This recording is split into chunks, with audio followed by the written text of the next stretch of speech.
I'm sure you've noticed in the news desperate Syrians, refugees fleeing to Europe in large numbers. You've probably seen the rubber rafts filled to capacity and beyond, trying to get to Europe.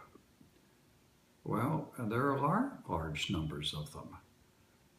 Due to the civil war that began to break out after Arab Spring in 2011, you have 4.1 million Syrian refugees who have left the country out of what originally was a population of 23 million. Left within the country are still at least 3 million refugees stuck, afraid, scared, hungry. So this is a human catastrophe of the worst sort. So it's a good question to ask, how did this happen? And I think we have to look back to when the Ba'ath Party took over in Syria for good in 1961. The Ba'ath Party originally meant Renaissance. Renaissance meant trying to recall the development of Pan-Arab nationalism developed in the later 19th century, centered in Damascus. Damascus was the capital of the province of the Ottoman Empire. Damascus had historic significance as being the oldest continually occupied city on earth. And after World War I, there was a brief attempt to set up an Arab nation, encompassing a good part of Fertile Crescent, but it was crushed by the French.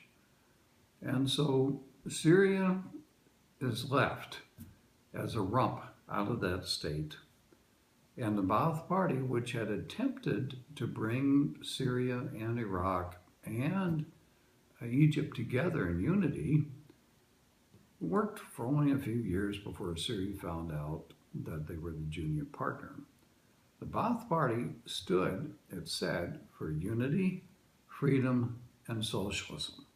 It's three, and with that, they espoused a secular embrace of Islamic values. In other words, they were not an Islamic state. So it was an attempt to bring unity, and what unity really meant, no longer Pan-Arab nationalism, it meant unity against Western influence and control, against Turkish influence and control from the north, and against Zionism, which was seen as Western imperialism's outpost in the Middle East. Freedom did not mean what we would think. Freedom of speech, press, individual rights, democracy. Really only meant freedom from outside control.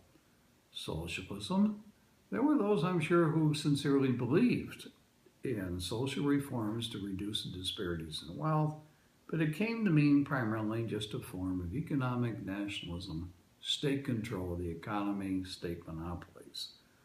So really, within a relatively short time, the Ba'ath Party had proved bankrupt of ideas. Pan-Arabism was no longer functional, but they moved quickly to eliminate all semblance of opposition. So the scene was set for what we could call the Assad Dynasty. By 1971, Hafez Assad had seized total control. He was the leader of the Alawite minority, which was Shia. Syria was majority Sunni. It also had other minorities, Christians, especially Armenians, Kurds, and these groups were not interested in Sunni control. So you've got the makings of real trouble.